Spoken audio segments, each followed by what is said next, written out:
Mga taga-Luzon, narito na ngayon ang produkto na ginawa ng mga dalubhasa. Maingat na pinoproseso at pinag-aralan sa mahabang panahon para mapabuti at maprotektahan ang inyong kalusugan. Narito na ngayon ang tinaguriang The Miracle Roots. Nasa capsule na. Red Alingatong Plus Capsule. Red Alingatong Plus Capsule. Available na sa mga suking butika. FDA approved from GreenMed Pharma. Red Alingatong Capsule, now available in the Subic Bay Freeport area, available in Olongapo, Bataan, and Zambales. Alright, so Red Alingatong Capsule, gagaling ka dito.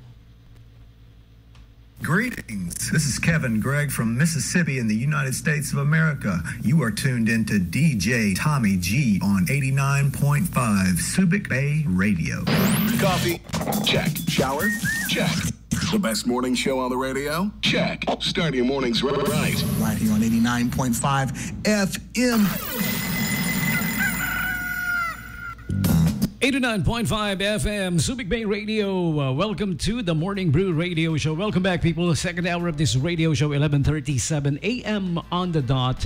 And here's a couple of events for July here in the Subic Bay Freeport. The July highlights that we have here in the Subic Bay Freeport from the SBMA Tourism Department, of course. From July 2 to 10, the volleyball training being conducted by SFI Multi-Mix Corporation is going to be held here in the Subic Bay Freeport, July 2 to 10. And July 5 to 7, the in-person religious convention by Watchtower Bible and Tract Society. Okay? July 11, 22nd commencement exercises of Gordon College. July 23, 90th anniversary of the Local of Olongapo of Iglesia ni Cristo, Local of Olongapo City. All right? July 23. But before that, July 20, the commencement exercises will also be happening by Mondrian Aura College here in the Subic Bay Freeport. From July 27 to 28, Bukas Loob sa Diyos Covenant Communities Life in the Spirit Seminar. Okay? And July 27, the Audax Ride PH will be happening. Brought to you, of course, by Audax Randonneurs Philippines.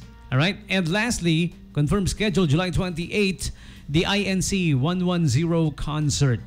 Iglesia ni Cristo Christian Family Organization, Zambales South.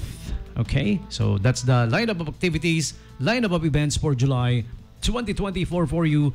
The July highlights in the Subic Bay Freeport. But as days go on, more will be added here. All right, the confirmations for this event were just as of June 27. Okay, and as days go by, may mga nadadagdag pa, no? All right, so those are the July highlights for you in the Subic Bay Freeport in case you're interested. Yes, all of these are always posted in the official tourism page of the SBMA Facebook tourism page. It's called Fantastic, F-U-N-tastic, Subic Bay. All right, and some more announcement. Public schools enrollment. This is from the DepEd. Okay, also from our friends at Nellie E. Brown Elementary School. Enrollment is, well, it starts today, July 3 to the 26th, 2024. Okay, that's the enrollment schedule for you. All right, July 3 to the 26th. Pero huwag nyo na hintayin na mag-26 bago kayo magpa-enroll, ha? You guys hurry now. All right, and here's the requirements for kindergarten. Yung mga mag-i-start ng kinder. Lalo na kung plano nyo dyan sa Nellie E. Brown Elementary School. Kapitbahay namin yan eh. The requirements for kindergarten enrollment form, NSO, PSA birth certificate of the kid, of course. All right? And for grade 1 students, requirements enrollment form, NSA or NSO, PSA birth certificate, and ECCD. It's sort of like the kinder credentials. Yung pagkatapos nila mag-kinder, they'll be having that for sure, right? Grades 2 to 6, confirmation slip na lang and the original copy of the report card. Or as we call it, SF9. Okay? And for transferees, requirements are enrollment form, original copy of your report card, SF9, and NSO PSA birth certificate. Alright? So there you have it. Enrollment schedule for public schools for the elementary, July 3 to 26, 2024. Alright, we had this announcement from our friends at Nelly E. Brown Elementary School. Alright? So, enroll your kids now. Kung ngayon kayo mag-enroll, daan na rin kayo kay Madam Charina. Alright? Okay? At batiin nyo ng happy birthday to you. Ayan ha, Madam Charina Lacson Largosa. Happy birthday. Maligayang kaarawan. Grade 2 students. Grade 2 teacher of Nelly E. Brown Elementary School. Greetings in behalf of, coming from all of us here at 89.5 Subic Bay Radio and your beloved grade 2 students and parents na rin, syempre. Alright? So kung ngayon kayo mag-enroll, daan kayo sa kanya para mabati nyo, ha?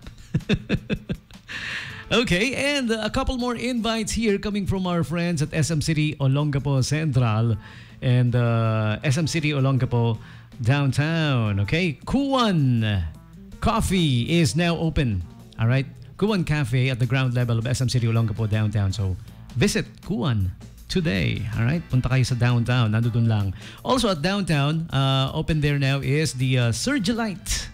Now open at the level 3 of SM City Olongapo Downtown. Yung mga gustong magpa-beauty lalo, check out Surgelite there at the SM Downtown. Okay? And also, Vibes Massage is now open at the level 3. Okay? Mga hardworking people. You need this, periodically in your life. Lalo na kung pagod ka lagi sa trabaho, no?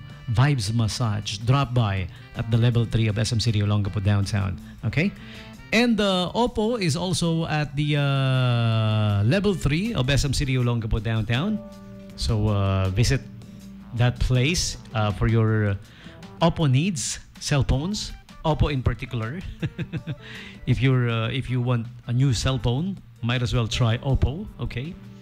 And they will be giving Grab big discounts when you buy the latest smartphones at Oppo. Okay? So visit SM City Olongapo Downtown today. They're at the level 3. Okay. And some more invites for you. Aside from the invite for you to drop by at Oppo, we would like you guys to know that on starting July 21, all right, at SM City Olongapo Central, they will be having the Sunday Mass. All right? Which is scheduled at 9 a.m. at the ground level near Starbucks. If you're familiar with the Starbucks store there at SM Central at the ground level, doon sa area na yon, malapit doon. Kasi maluwag yung side nun or yung entrance doon on that part of SM Central. So starting July 21, they will be having the Sunday 9 a.m. Mass na at SM Central, okay? And Ace Hardware is having the All-American Sale. This will run from July 1 to 5, 2024, up to 40% off on selected items and up to 10% off 3,000 minimum spend using your Ace via Ace Rewards card, okay? And SM Mall says, Tara Kape, let's coffee at SM. All right, a lot of coffee-related activities and sale and events and kiosks. I've been to SM Central. I saw the different kiosks of Tara Kape there. So maraming pagpipilian, especially if you're a coffee lover. All right. So SM supports also the coffee farmers of Zambales, of our area. So might as well have coffee there, you guys. Okay. Tara Kape at SM, at all SM malls that is. Okay. Also, aside from the All-American Sale, Ace Hardware is also having the mid-year sale until July 15, up to 50% off on selected items. Okay? All right. And aside from that, the Guess end-of-season sale, also up to 50% off, runs June 17 until July 31, 2024. Ayan, hanggang July 31 yan, hanggang end of July. Okay? And speaking of end of season, lastly, Maki Ramen is at the 4th level of SM Central if you're craving for authentic Japanese ramen. Ramen to that. Maki Ramen is at the food court, 4th level of SM Central. All right, here's our next cool song. Requested song, music coming from Rachel Platten. This is the Fight Song, 89.5 Subic Bay Radio. Like a small